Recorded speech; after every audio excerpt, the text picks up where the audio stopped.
హైదరాబాద్లోనే పేరొందిన స్కూల్స్, ఆ స్కూల్స్ కరస్పాండెంట్గా ఉన్న మీరు రాజకీయాల్లోకి ఎలా వచ్చారు, ఎందుకు వచ్చారు? ఒకవేళ రాజకీయాల గురించి మొదట తెలిసి ఉంటే డెఫినెట్లీ ఇంత గందరగోళం ఉంటుందా అన్న ఒక అవగాహనతోటి వచ్చుండేదాన్ని కాదేమో.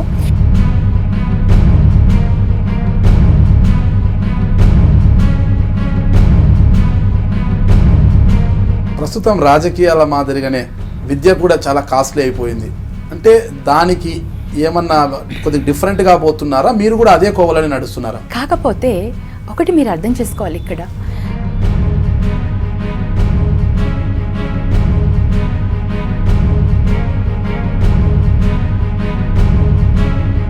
కర్నూలులో మీకు తెలిసే ఇటీవల ఓ మెడికల్ కాలేజీలో విద్యార్థిని ఆత్మహత్య చేసుకుంది. ఆ అమ్మాయి స్నేహితులని ఆ లెక్చరర్ లోపరుచుకొని మచ్చిక చేసుకుని ఆ అమ్మాయి రూమ్లో ఉన్నప్పుడు కొన్ని అసభ్యకరమైన తప్పు చేసిన వాళ్ళకి ఇమ్మీడియట్గా మనం ఎంక్వైరీస్ అంటాము, ఇదంటాం అదంటాం.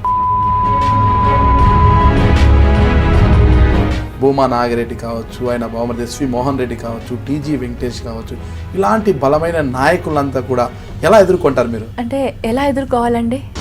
అంటే ఇప్పుడు కర్నూలులో తీసుకుంటే హఫీజు రాజకీయాల కొత్త ఎదుర్కోవడం అంటే ఎలా ఉంటుంది అంటే మాటలతో చెప్పడం కాదండి. రాజకీయంగా మనం ఎదుర్కోవడం రాజకీయం అంటేనే మాటలు. అంటే my definition is little different.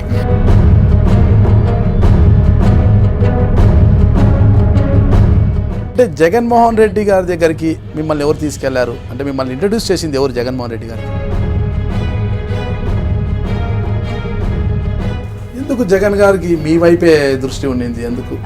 There is always a weightage to a women కదండి.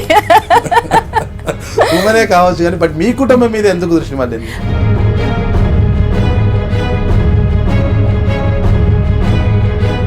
అంతా బాగానే ఉంది మేడం. మీరు వైసీపీ టికెట్ తో ఎంపీగా గెలిచిన మీరు తొలి నాళ్ళల్లో టీడీపీ వైపు ఎందుకు చూడాల్సి వచ్చింది? దిస్ క్వశ్చన్ చాలా మంది అడిగారు, బట్ స్టిల్ మళ్ళీ మీరు అడుగుతున్నారు కాబట్టి చెప్తున్నాను. 25 కోట్ల సంభాషణ అనేది ప్రజల్లో ఎందుకు వచ్చిందంటారు?